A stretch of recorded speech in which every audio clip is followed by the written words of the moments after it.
નમસ્કાર, weather analysis સાથે હું છું પાયલ અને ગુજરાતમાં ફરી એકવાર વરસાદની આગાહી કરવામાં આવી છે. અરબી સમુદ્રમાં બનેલી સિસ્ટમ એ વાવાઝોડું બને એવી સંભાવનાઓ અત્યારે નથી દેખાઈ રહી. વાવાઝોડું બનતું તો એ અર્નબ નામ આપવામાં આવતું અને એ વાવાઝોડું ક્યારે બનતું એની સ્થિતિ એવી હતી કે ડીપ સીમાં જઈને વાવાઝોડું બને અને એ જતું તો પણ ઓમાન તરફ જતું, એટલે ગુજરાતને કે પછી ભારતને એની સીધી અસર થાય એવી સંભાવનાઓ નહોતી.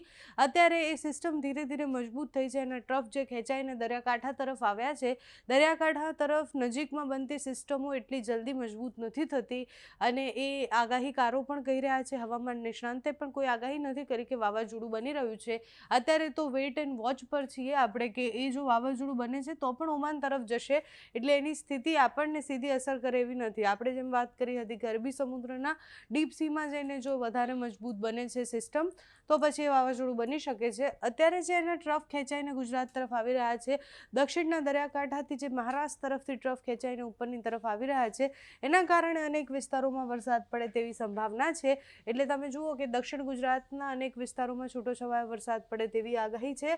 સાથે જ સૌરાષ્ટ્રના ભાગોમાં આજે વરસાદ પડે તેવી સ્થિતિ રહેવાની છે. અહીંયા એ સિસ્ટમની અસર અને ગાજવીજ સાથે વરસાદ પડવાનો છે.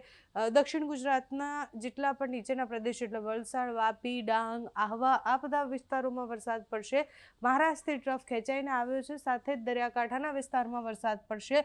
એટલે આ બાજુ અમરેલી, ધારીમાં વરસાદની આગાહી છે, સાવરકુંડલામાં વરસાદ પડશે, પાલીતાણામાં વરસાદ પડવાની સંભાવના છે. પછી મહુવાથી લઈને દરિયાકાંઠાનો જે આખો પટ્ટો છે, વિસાવદરમાં વરસાદ પડવાની સંભાવના છે. સાથે જ આ બાજુ તમે જુઓ કે ઘણા બધા વિસ્તારો એવા છે કે જ્યાં વરસાદ સામાન્ય મધ્યમ પડવાનો છે, છૂટોછવાયો પડવાનો છે. જામનગર, રાજકોટની આસપાસ વરસાદની સંભાવના છે.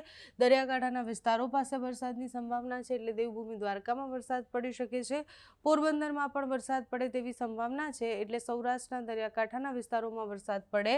સાથે જ દક્ષિણ ગુજરાત અને મધ્ય ગુજરાતના અમુક ભાગોમાં એટલે વડોદરાની આસપાસ તમે જુઓ કે આ સિસ્ટમ દેખાઈ રહી છે, એટલે આણંદ આસપાસ વરસાદની સંભાવના છે. વડોદરામાં વરસાદ પડી શકે છે, નડિયાદમાં વરસાદ પડશે, કલોલમાં વરસાદ પડવાની સંભાવના છે. ગોધરા, દાહોદ, છોટાઉદેપુરવાળા વિસ્તારોમાં પણ વરસાદ પડે તેવી સંભાવના છે.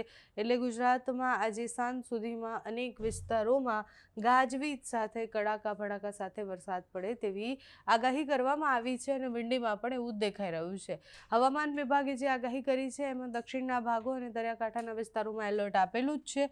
વિંડીમાં જોઈએ તો ખબર પડે કે 23 તારીખની આસપાસ એ વરસાદ એકદમ સામાન્ય પણ થતો દેખાશે.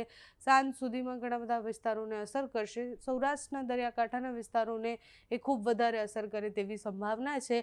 અત્યારે જે આગાહી હવામાન વિભાગ અને હવામાન નિષ્ણાંતે કરી છે એ પ્રમાણે 21 તારીખથી લઈ અને 28 તારીખ સુધી વરસાદ પડવાની સંભાવના છે. એટલે એ આખું અઠવાડિયું જે છે એ અનેક વિસ્તારોમાં છૂટોછવાયો મધ્યમ વરસાદ પડશે. પ્રી મોન્સૂન એક્ટિવિટીના ભાગરૂપે પડતો વરસાદ છે.